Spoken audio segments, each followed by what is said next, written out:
Yep, siphinde sabuya ke phake kwinkqubo yethu ethi masityeni the Foodiolosis. Andiyamedetho ke namhlanje ke mphulaphuli ndiphethe umntu ke mandithi ke uMr okanye uDoc ngoba kaloku ufundile kakhulu wanguchwepheshe apha kwindaba zokutya. Buti molo, masikubulise enkqubeni. Mandibulise nam bhuti wam. Thank you. Ndibulele ngoba lapha Thank you. nokuthemba amaqithiqithi am adibene nendaba yaphantsi kwempuho. Yes.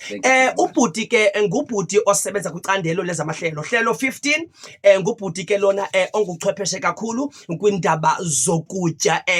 Ude atye yena to the point yoba angatyebi ngoba kaloku ukutya kumqhelile. Ubhuti ke uneencwadi, uneempepha, uneezertifiketi zokutya. Uwalile lwandle ayosimela emnikezini Afrika wade wawila kwi-Guinness ku-World Guinness Record ngendaba yokutya. The foodist, the foodiologist. Ubhuti uspecialize kakhulu ke phakhe kwindaba zamagwinya. Usitsho mosibhuti. Yes, amagwinya, yes, the yes, fat cook. Yeah, amagwinya, Ndisafuna ke the fat ubhuti cook. angene lubanzi asixelele bhuti yintoni lento uyenzayo, uyenzela ntoni? Let me take this wonderful opportunity. Yes, of course. Wena bhuti wam ndilithathe lithuba ingathi ndithatha iplate Yes, yokutya yangecahawa. Ubone xa inokutya iplate yangecahawa nantsi inyama, ndithatha elo thuba ngelo hlobo. Thatha bhuti, Ndilithatha ngelo hlobo. nantsi No, yakho. wena bhuti wam igama ngubhuti Gutyanani Mngqwene. Gutyanani Mngqwene. ligama owalithiywa kokwenu Gutyanani. Yes, yeah, uGutyanani Mngqwene. Okay. Now bhuti wam mna ke ndispecialize kwindaba yamagwinya.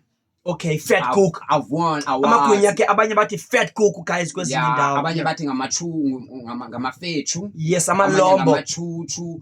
It differs ngokwendawo. Yeah. Umzekelo igwinya elenzwe ngumntu wendawo ethile libe yilonto afuna ukulibiza yona. Yeah, because nathi ngapha sithi ngamalombo. Uyabona ke ngoku so nasenantsikeni eZimbabwe kuthiwa ngamadengro. Madengro. Yes, ngamadengro. Now it differs kwindawo ngendawo wena program. So I've won awards of creating specialized magwinya, different magwinya, ndiwabetha ngendlela and using different types of ingredients. Okay. Wena program, not igwinya like normal simple. Okay. Linento yeah, sifaka ingredients ezintsha wena program. Njengo KFC because KFC basayikhangela ingredient le yakhe enza ngayo salt. Yes. Okay, ngubhuti ke lowo osebenza ngelo hlobo. Bhuti ndiyabona. Yeah. Uyabethelela apha phandle istand kukho abantu abakusebenzelayo. Yes. Yeah.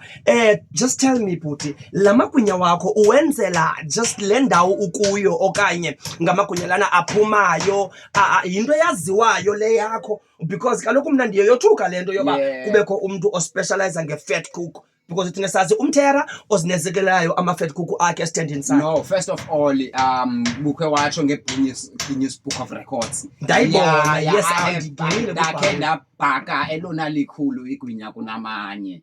You know, so I've been given ke ngoku lo award. I'm the best gwinya baker, biggest in the world wena mntakwethu. So indaba yamagwinya, I have a restaurant yamagwinya also Gauteng. Okay. Gauteng. If you could check Gwinya restaurants, it is owned by me. Different igwinya ndilenze ishape yalonto ulifunayo, lihleke igwinya, liqumbe igwinya. It's types of amagwinya. Amagwinya anesibindi, igwinya librave. Amazing. Brave amagwinya oqonda ba lana funa utyiwa ngabantu basemgodini. Amagwinya ane-pill chart, amagwinya it differs amagwinya. Khona namagwinya anelekese because a lot of people like amagwinya in different ways. So we cater. Umzekelo, we once got Italy. So Italy, Italy? Yes. Which Italy? The one and only Italy, Paris, competition of foodies, uyabona. We won phaya ngegwinya lethu. Uyava ke ngoku elinepaloni. You know, and ipaloni, it was a simple paloni and we called it igwinya no liver. And they were fascinated. They were fascinated and then we shaped igwinya in a nice way, man. Lingathi kulibone xa liveze ngathi liyanyonyozela. Yeah, ukuyibona nawe mos iSlaipaloni egwinyeni. Yeah, and we Wow, won. wow, So wow, guys. in terms of this, we've been doing this for a long time, and it's paying. It's paying. I don't wanna lie. Wow. And also, if ufuna amagwinya, you can touch me on my Nantsika gwinya.com. Ayafumaneka amagwinya. You specialized amagwinya. You know, also for bune party. Oh, ufuni lunch, you know, we cater for such things. Okay, guys, inkulu man lento ndi-amazwa yile party wena bhuti yam Yes. yoba nakhe nayofikelela nasema-Italy. Yeah. Ndithe xa ndijonga ke bhuti wam wena doc kwi-photography yakho ndafumaniseka uba unazo nee-courier zakho ezihambisa la magwinya. Yes. Nakwa-Pep Store uyakwazi amagwinya akho uyowafumana. Yes. Uyakwazi naphika nase-post office. Nase-post office wafumana amagwinya kwa-Take a Lot, you could get amagwinya. Amagwinya. Just we transfer amagwinya because la magwinya iplastic zethu heaterized, meaning they contain. Benizawuyakulondole uba nenza njani. Yes, they contain amagwinya la heat for about 72 hours. So now igwinya lakho you get quicker. La 72 ngekabethi Wow. libe fresh igwinya lakho as in baked as in right now. Yo, Yeah. mamela ke mphulaphuli nawe mbukeli ekhaya, ndicela ningamnyeki uDoc. uDoc is the gwinyacist eyaziwayo, Yeah. zi-scientist. Amagwinya akhe ayile ke kunantsika kwa-health akhe ayojongwa uba is it the good magwinya to sell for abantu. Amagwinya akhe atop mahle nawo xa uwajongile esiba esitsho ngendlela you get it liqumbile, you get it lincumile ngeli hlobo ulifuna ngalo. But let's say ndifuna amagwinya ngoku. Yeah. Ndithetha nawe ngoku ikhona into eyi-app whereby I can order because awuphethanga amagwinya for sure. Yes. I can order okanye ndenza njani when it comes to abantu abakude kunezi ndawo kukho kuzo ii-restaurant zakho abafuna. As I said before, Naputwam, that you go to igwinya.com. It's simple, igwinya.com. There's an app whereby you could order different things ngendawo okuyo. We cater akwalapha South Africa. It takes too long, okay? We're still working on indaba yakhe transport from China amagwinya. Ubukhe wathetha? And uyabona. So you could just contact us via Phaya Glanantsika, www.igwinya.com. You could find us. Doc, enkosi kakhulu. uDoc bekhe wachaphazela into ethi andiyazi ubusithi yintoni igwinya ngesiNigeria. Yeah, isigwinya inyarere. Yeah. Okay, buthele ngesizimbabwe la green corn ya nyarere. That means ke ngoku igwinya eli wena awulithengisanga apho okanye awulityanga apho okanye awuna experience yegwinya only apho kule ndawo ukuyo, uwatyile amanye amagwinya kwezinye indawo, anitsho? Yes. Ndifuna ubuza ke ngoku kule ndaba yoba uthini ngento yoba mna ndenzelwe igwinya maybe ngumntu wangaphandle. Is it a gwinya that like igwinya ithini origin yegwinya? Ngeliphi igwinya othi this is the origin okanye the gwinya? Oh. Well, if you want to Lingancengwanga uthi igwinya laqalwa kule ndawo ithile, so xa uthenga igwinya from kuloo ndawo ithile uthenga igwinya li-original. Yeah. Because ngoku no my friend uyalithengisa igwinya neChina neNdiya nantoni sonke siyawathengisa amagwinya. Well, Ngamagwinya lawo. ngoku in nowadays there's this thing called an artificial gwinya. Yes. Yeah, igwinya elikhumshe gqithi lispeaker nesingesi. Okay. Ulive igwinya lisithi lona igama lalo ngu-fat cake rather than ukuba ngugwinya. Okay. Yeah, uphikisana negwinya.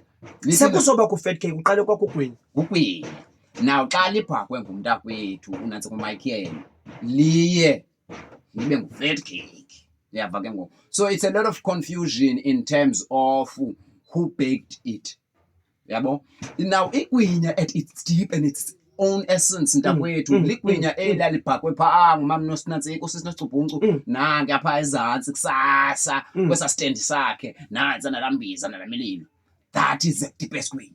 Elaphi igwinya bhuti?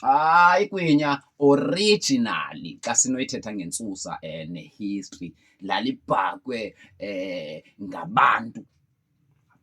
Yeah, if back in the days inantsika i-tribe of abantu they used indaba yezonga kudala yayikhona ukubhakwa nothini.